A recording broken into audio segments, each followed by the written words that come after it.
Hello. I'm fully aware that the only thing messier than my messy room is my dirty face, because I just got off of a 12-hour shift and I didn't wash it. I was so excited to come home and turn my microphone on and record a video talking to you guys. See, at work, I wasn't busy working, as they say. No, I was watching YouTube, of course. Duh. You think you'd do at jobs? You don't work. Get paid to do nothing but watch developer live streams for my favorite game, Hunt Showdown. 1.7.2 is going live tomorrow. Out of nowhere, not even going on the test server. They're adding some new weapons. Well, okay, so they're adding some new weapon variants. They're changing some things up, quality of life, you know, some I mean, I wouldn't call it a light update, you know, but I also wouldn't say it's like game changing, all right? But we'll get into it. There's some cool changes, some surprising things, and I'll give my two pieces. I just really wanted to make a video because it's been a while since I've done anything for Hunt, and primarily this channel is mostly based on gaming and Hunt, but I do want to give you guys more informational kind of content, guides, tips, and news. So I'll be getting around to that. Anyways, let's get into it. So 1.7.2, what's new? What's new 1.7.2? First new thing. Wow, okay, so there's a couple of new features being added. The first of them being a new extraction bonus. So once per day, and for every single hunter in your roster, once per day, you will get a 15% hunter XP bonus and a 20% hunt dollar bonus for their first successful extraction with a bounty. Meaning, I have 3 hunters in my roster, and I have 2 open slots. I extract successfully with a bounty with all 3 of those hunters, and I will get 15% XP on each and every hunter and 20% hunt dollars, 20% bonus to how many hunt dollars I receive in that match each time I do it. But it's got to be that hunter that you extract with's first game of the day. Meaning, I can go in and buy new hunters all day, keep buying new hunters and extracting. As long as I'm extracting with them, I will receive that bonus on every hunter. It's once per day for every single hunter. So after 24 hours, that timer will reset and you can do it again. And you can do that on the same exact hunters that you did it on the day before. Just once per day per hunter. Additionally, you will get 25 blood bonds. Count them, 25 blood bonds. When you hit a bonus for 5 consecutive days. So, as long as I get that daily bonus on one hunter at least, each day for 5 days in a row without fault, I will get 25 blood bonds. And that is once entirely. So I can get 3 hunters their daily first time extract bonus each day for 5 days in a row, but at that 5 days, I will still only get 25 blood bonds. It doesn't stack. So once per day, I get hunter bonus XP and hunt dollar XP per hunter once per day for a successful extraction, of course. And as long as I do that 5 days in a row, I will get 25 blood bonds. If you break, if there's a fault or break, if you have to take a day off, if you forget, sorry, Trapper gave your insurance away, bro. I don't know what to tell you. Like, you weren't here, you didn't do it. But that's pretty cool that they're keeping it's pretty cool that they're adding a reason for you to keep coming back and playing. I think they could take this further. I'm gonna be honest. I think it's a little light, but I like it.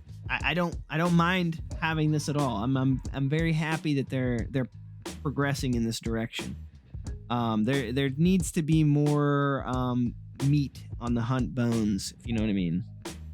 More reasons to keep you here. Along with these bonuses, they're adding something called Accolade Cards, and I mean, essentially, at the moment, they're very basic, but the accolades are the days. Like you get, you do the 15%, or you do the first extraction bonus daily, day 1 and day 2. Well, now you have 2 accolade cards.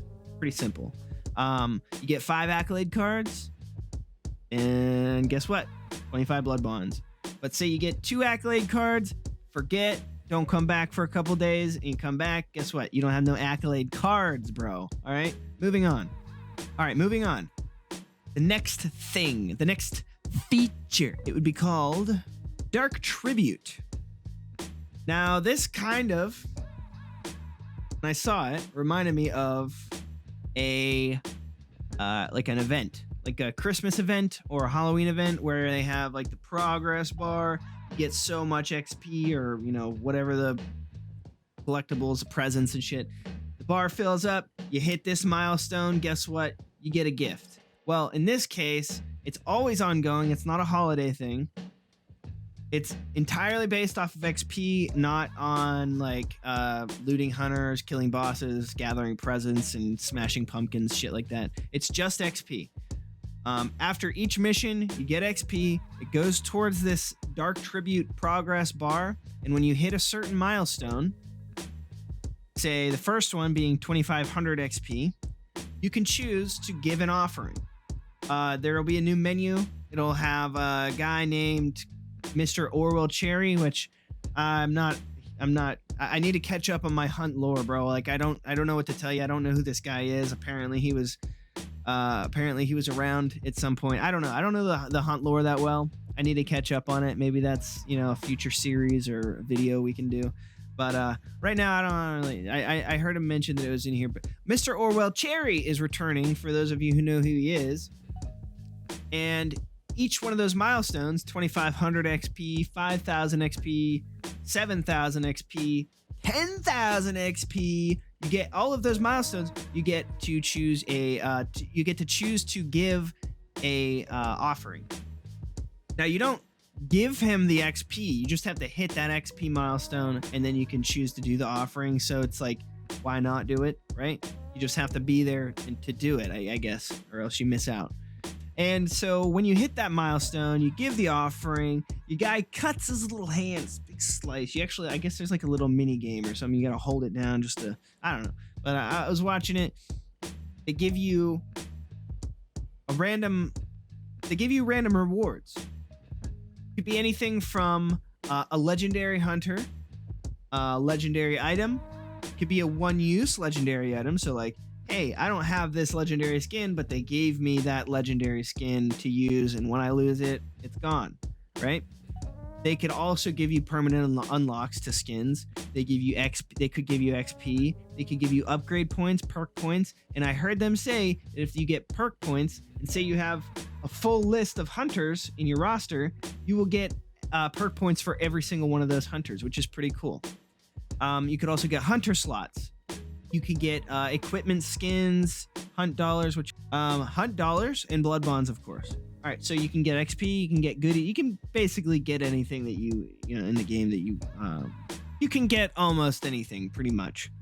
Also, the sacrifice will also reset every 24 hours, so you can unlock 4 rewards per day, meaning as long as you earn 10k XP per day, you're gonna get 4 little goodies just for playing. That's them giving you stuff just for playing. That's pretty cool. I like that. I'm down. You know, I play Hunt a lot, and I just don't feel like I'm compensated properly, bro. And now I do. Now I feel like I might be compensated for my sweat and blood and tears. All right, moving on. Actually, backing up. One more thing about the blood sacrifice. There is an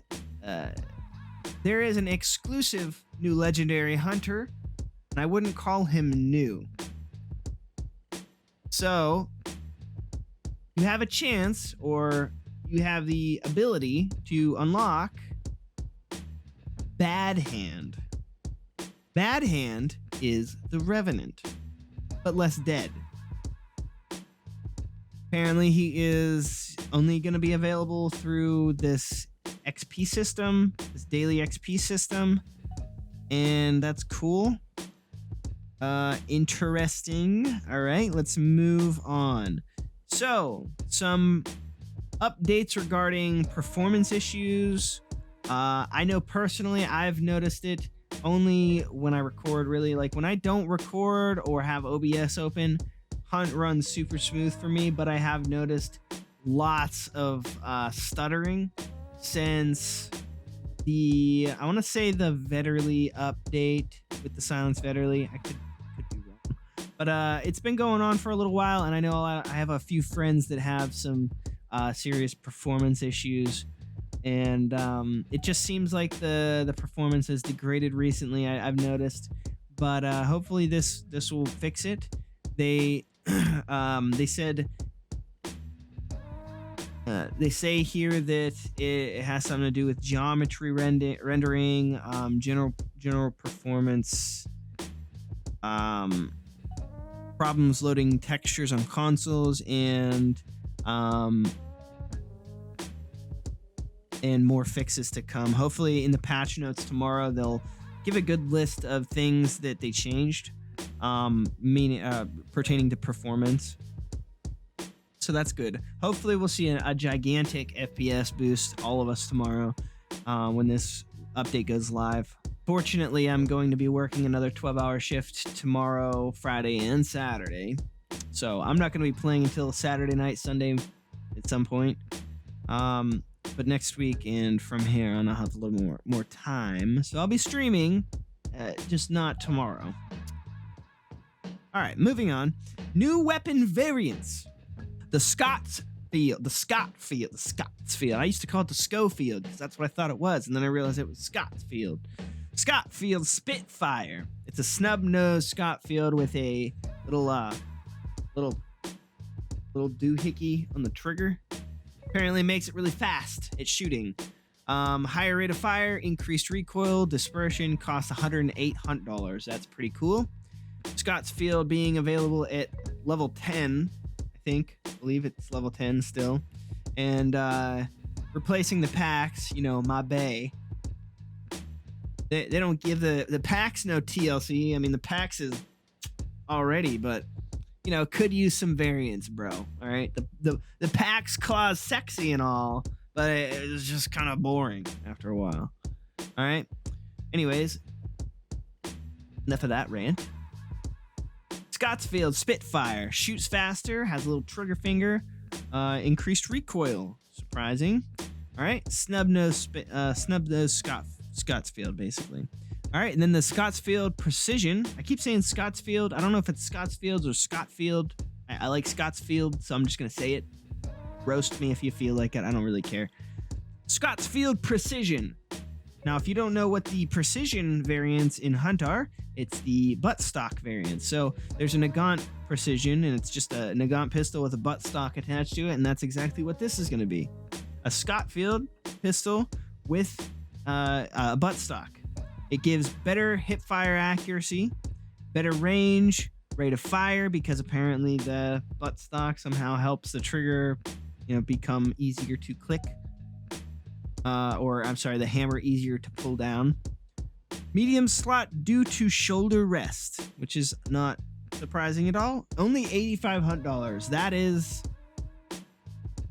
surprising. Kind of. It seems a little expensive. Not gonna lie, just a little. But how much is like a Springfield compact? That's my question. Also, I should mention, it says rate of fire is increased on the Scotfield Precision. It's not going to be anywhere near as fast as the Spitfire. Now, the Spitfire, the snub nose, is supposed to be in competition or like a little bit of a lower grade variant of the Officer. The Officer is like one of the fastest shooting pistols in the game, one of them. And the Spitfire is supposed to be just a little slower than that, so that's pretty cool. Oh, we have a third variant, actually, the Scotfield Swift. Now, this one is just a basic Scotfield, but it's got a speed reloader. So it loads every bullet at the same time. It's supposed to be faster. I'm sure it is. However, you cannot top the bullets off.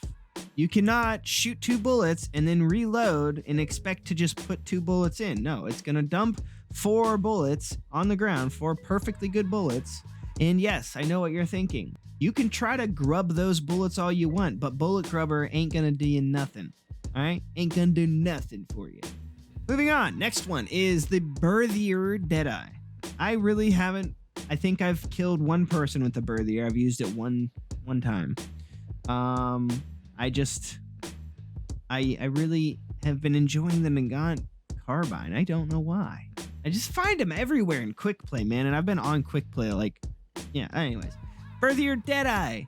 So Birthier with a scope. Birthier with a tiny little Dead Eye scope. Personally, I don't love the Dead Eye scopes. Not on most of the guns, anyways. Birthier Dead Eye. I mean, it's pretty fucking straightforward, bro. Oh, I should mention the Scotfield Swift is $95. And the Birthier Dead Eye will be $388. Well, the Birthier is pretty expensive. I mean, not super expensive. It's like $300, right? So, I mean, that makes sense. So $380, $388 for the Birthier Dead Eye, and $95 for the Scotfield Swift, $85 for the Scotfield Precision, $108 for the Scotfield Spitfire. I'll be honest, I'm pretty excited for the Scotfield Spitfire, and I'm curious about the Scotfield Precision. I'm also curious about dual wielding the Scotfield Swift with ambidextrous. Does it make you faster? No, doesn't say nothing, but it doesn't. The Winfield is also getting access to FMJ bullets. I'll be honest, I have never used FMJ bullets. I hear they're great. I'm gonna have to do that. I'm gonna have to try them with the Winfield too. The high velocity is just so good. And then of course we have some new legendary skins coming. This is probably the biggest disappointment for me because we got a new Bornheim match skin, which the Bornheim match does have like 1 or 2 skins, but it doesn't have that many, so that's welcome. Winfield Musket Bayonet doesn't have a skin, so that's welcome. And I do actually kind of like the it's called the Patir, the Winfield Musket one. It's pretty nice. 800 blood bonds though. That's kind of and also the Bornheim match is the Mockingbird, and I do like that skin a lot. They kind of got like a rusty golden wood, like wood finish, gold plating, or gold decorative gold, and then it's got kind of like a rusty look to it, which is nice. I enjoy it. Okay. The Romero Talon Maelstrom, which kind of has this like, it just looks like a what do you call it? Like floating wood in the ocean. That's what it looks like to me. Or like rotting wood, like old rotting moldy wood, and that's what it looks like. Anyways, it looks cool. And then we got another flare gun skin. So this is disappointing to me because we already have so many Romero skins. I mean, we don't have a million, not like the Mosin or anything, but I mean, we have so many Mosin skins, so many Dolge skins. We just got a new flare pistol skin. We just got one. And we just got a Romero skin. I don't think it was a Talon. No, we did. We have 2 Romero Talon skins now. The newest one was the Gator guy. So I mean, like, the thing that bothers me about legendary skins, Crytek, is that you have no legendary skin for the Vitality shot, the Stamina shot, the frag grenade, the fucking choke bombs. Everybody uses choke bombs. Everybody uses Vitality shots. Come on, get a legendary for those. Get a legendary for everything that doesn't have a legendary already before you go You give 5,000 legendaries to one thing, man. I'm just ranting, man. I like your skins. I like the content. You guys are doing an amazing job. I'm just picking at you. But I am excited for a vitality shot. A worm seed shot would be cool. Really like that you called that one thing called a worm seed. This worm. I like that. And then on top of those 4, we have a paid DLC coming February 1st for PC players, and then the console players will get February 8th. It's to celebrate Chinese New Year. It's called Azure Armory Dlc. Now, the Azure Armory Dlc will contain a new heavy knife skin, a heavy knife skin. Don't we have like 400 heavy knife skins, bro? We don't have a vitality shot skin yet. A Romero hand cannon skin. I guess we only have one of those. It looks nice. I mean, the skins look nice. A Dolch precision skin. Seventh Sun. I mean, that even sounds like it's already been in the game. And then we got a Birthier skin. So the Birthier doesn't have skins. I understand that. The Dolch Precision, though? Why? The Heavy Knife? Really, why? We need other skins. We need a Choke Bomb skin. We need a Vitality Shot skin. A Stammy. A Fragnade. I mean, there's a bunch of other stuff that you could be putting skins on. I want a fully golden loadout, Crytek. Dual wielding is getting nerfed. The recoil is getting increased no matter what weapon you use.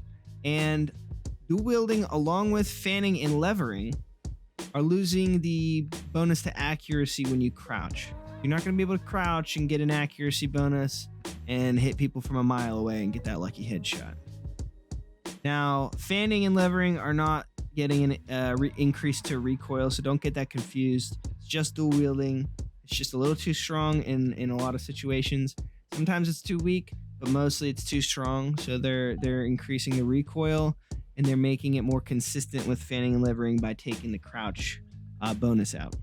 So the bow and arrow is also getting a nerf, a buff, increase to speed shooting damage.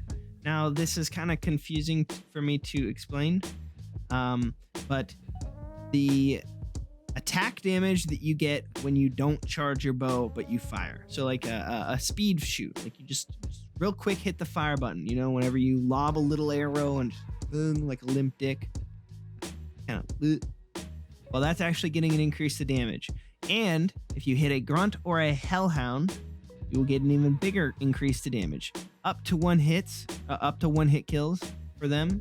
They're just making it so that it's a little more viable to shoot fast. It's not going to one hit kill any hunters, but they are saying that it is supposed to get it's supposed to get buffed to a point where it's going to do significant damage to a hunter if you hit him in the chest with a speed shot, we'll call it. But grunts and hellhounds are getting a bigger multiplier, so they're going to take even more damage. So you'd be able to like Legolas your way around a pack of grunts is their idea. They're making it more viable than just a charge only attack. So that's really nice. Explosives will no longer deal less damage to your friends and yourself. So you throw a nade or you shoot an explosive crossbow and you will do full damage to yourself and your friends. Keep that in mind. This is to nerf extremely aggressive play styles that weren't meant to be played in that way. People would probably do something like lob explosive arrows at people or at enemies while their friends rush them, and their friends taking less than half damage from those explosions, and the enemy taking full damage obviously put the enemy at a major disadvantage when you have one or two people rushing you. So they're making it so that you can't exploit the friendly fire reduced damage. That's all they're doing. So it'll probably be nice for them to add that in. And I mean, if you throw a nade, just because somebody's on your team, the nade should kill them. I mean, they're near it, you know, it just makes sense. Let's see here, where were we? Dragon's Breath, it's getting a buff, more damage, increased one-hit kill range, and this is going to be different between increased one-hit kill range, 5 to 6 meters for the long Romero or the long shotguns, 3 to 4 meter range for the short barrels. So that'll be nice. I've been asking myself recently what the hell Dragon's Breath is for. One match I took it and I just destroyed everybody. One shot people left and right. Next match, actually the next 4 matches using Dragon's Breath, I would shoot them multiple times and they would just look at me and then shoot me in the face. So that's nice for them to do that. Make it actually viable, hopefully. They can actually just run full speed into somebody's face and blast them with the Dragon's Breath now, maybe. Crossbow with explosive ammo.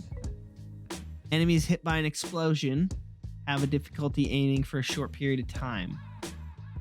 Oh, okay, so I actually misheard this when I was watching the dev stream earlier. Enemies hit by the explosion will have a difficult time aiming, difficulty aiming for a short period of time.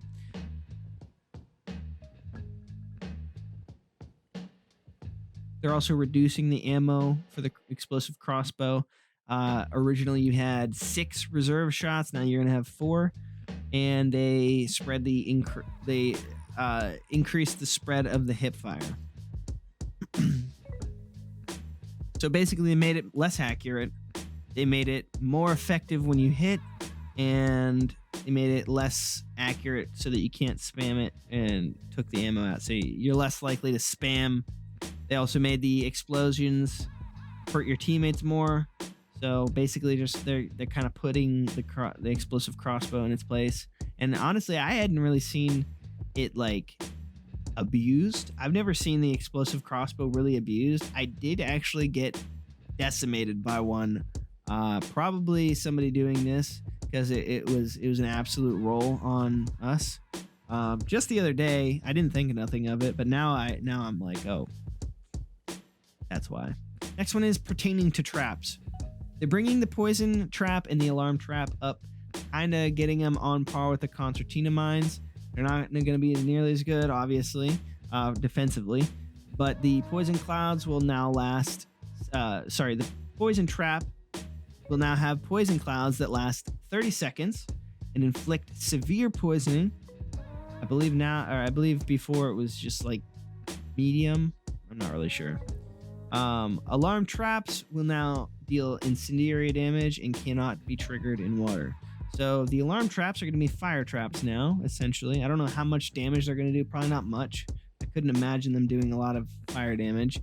And they're not going to be able to be triggered in water. I'm not sure why that was a big deal. It's probably just, something that they didn't really want in there. I mean, it doesn't make sense for it to be in there.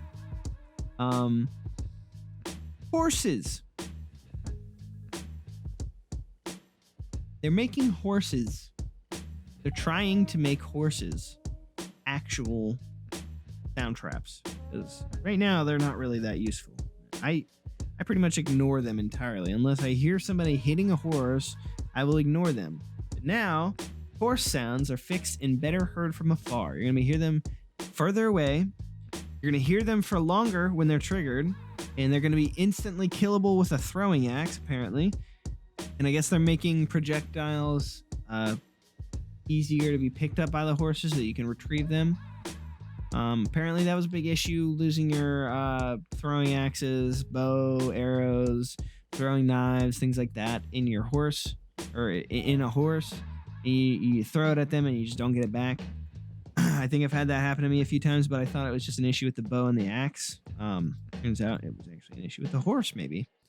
Doors and windows are now going to this one is huge. Actually, before I continue, this is massive because I actually included this tip in one of my videos.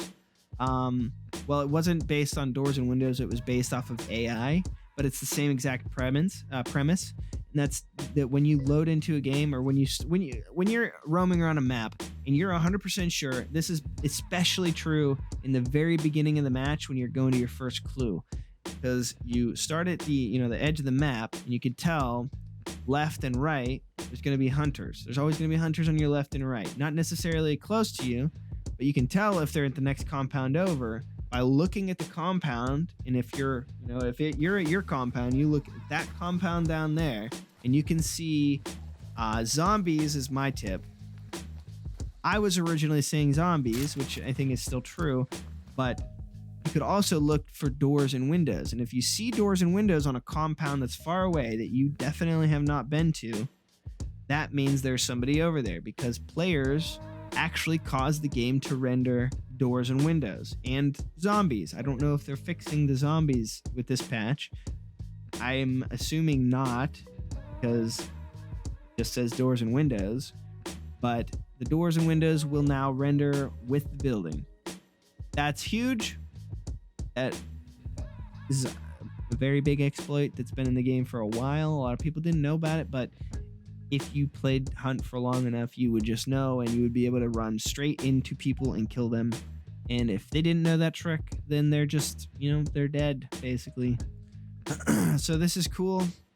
I'm curious, though, if we're still going to be able to look down a compound and see zombies walking around, like bee ladies spawning on roofs and stuff, and be like, tried your best, Crytek.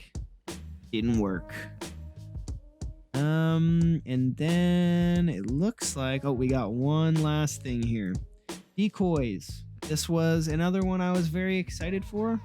Actually, I wouldn't say excited, but I've been wondering recently if they took decoys out of the game, because I don't find them in quick play. All I've been playing is quick play, right?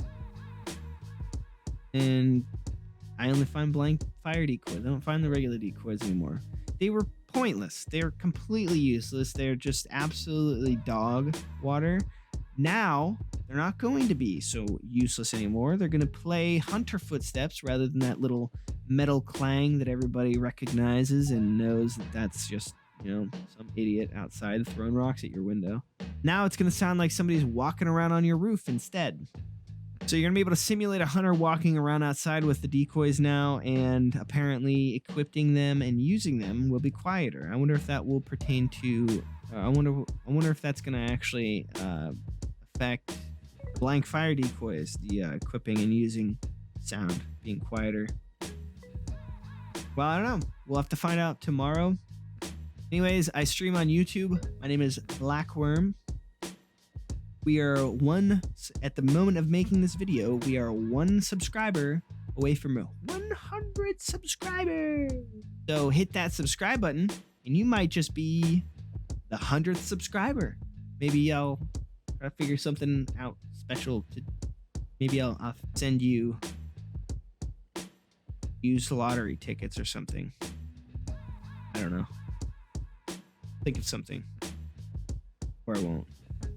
Maybe I won't even hit 100 subscribers. Maybe. Also, follow me on Twitter. Nobody follows me on Twitter. I don't know how to use Twitter. Follow me there. Anyways, subscribe. We do lots of Hunt gameplay and guides here. Also, we will be dabbling in game reviews, maybe some tech reviews. Don't really know.